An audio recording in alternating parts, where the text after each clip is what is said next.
Hello, രാവിലെ മറിയത് സ്കൂളിൽ വിട്ട് കഴിഞ്ഞ് നമ്മൾ തൽവാറും എടുത്തുകൊണ്ട് ഇറങ്ങിയിരിക്കുക കേട്ടോ. നമ്മുടെ നാട്ടിൽ ഇത് അധികം ഉണ്ടോ എന്ന് അറിയത്തില്ല, കാരണം നാട്ടിൽ ഞാൻ പുല്ല് വെട്ടാറില്ലായിരുന്നു.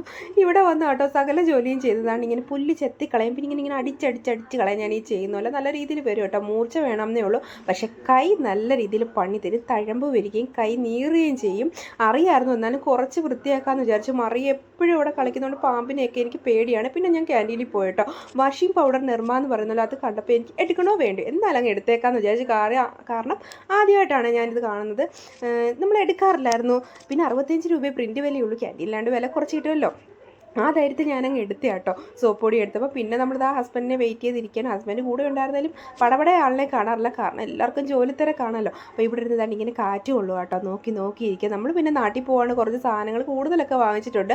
ഗൾഫുകാർ വരുമ്പോൾ പെട്ടി കെട്ടുന്ന പോലെ നമ്മളും നാട്ടിൽ വരുമ്പോൾ കുറച്ച് പെട്ടിയൊക്കെ കെട്ടി കേട്ടോ. അത്യാവശ്യം സാധനങ്ങളൊക്കെ വാങ്ങിച്ചുകൊണ്ട് വരും, കാരണം കുറച്ച് ദിവസം നാട്ടിൽ നിന്ന് റെസ്റ്റ് എടുക്കാമല്ലോ.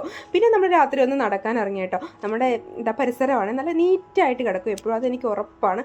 ഇവിടെ നല്ല എവിടെ ക്യാൻറ്റീരിയ ചെന്നാലും നല്ല നീറ്റായിരിക്കും. ഇവിടുത്തെ പട്ടാളക്കാർ തന്നെ ഇത് ക്ലീൻ ചെയ്തിടും, അത് അവർക്ക് കടമയാണ്. അതുകൊണ്ട് ക്ലീനിങ്ങിൻ്റെ കാര്യത്തിൽ ഇവിടെ ഒരു വിഷമമേ ഇല്ല.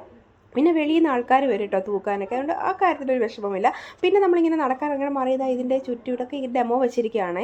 ഇതിൻ്റെ ചുറ്റുമൊക്കെ നടന്നൊരു ഫോട്ടോ ഒക്കെ എടുത്ത് നമ്മൾ തിരിച്ച് ക്വാർട്ടറിലോട്ട് വന്നിട്ടും വലിയ കാര്യമൊന്നുമില്ല. 9:15 മറിയെന്താ വെളിയിൽ നിന്ന് കയറിയിട്ടില്ല. ഇവിടെ പിള്ളേരിങ്ങനെ കളിച്ചുകൊണ്ടേയിരിക്കും. നാളെ സ്കൂളുണ്ടെന്ന് പറഞ്ഞിട്ട് ഒരു കാര്യവും ഇല്ല, ഇങ്ങനെ തുടർന്നുകൊണ്ടിരിക്കുകയാണ്. അപ്പം നമ്മുടെ വിശേഷം ഇത്രയൊക്കെയുള്ളൂ. നമ്മുടെ വീഡിയോ ആദ്യമായിട്ട് കാണുന്നവരൊന്ന് സബ്സ്ക്രൈബ് ചെയ്ത് സപ്പോർട്ട് ചെയ്യണേ. അടുത്ത വിശേഷങ്ങളായിട്ട് കാണാം.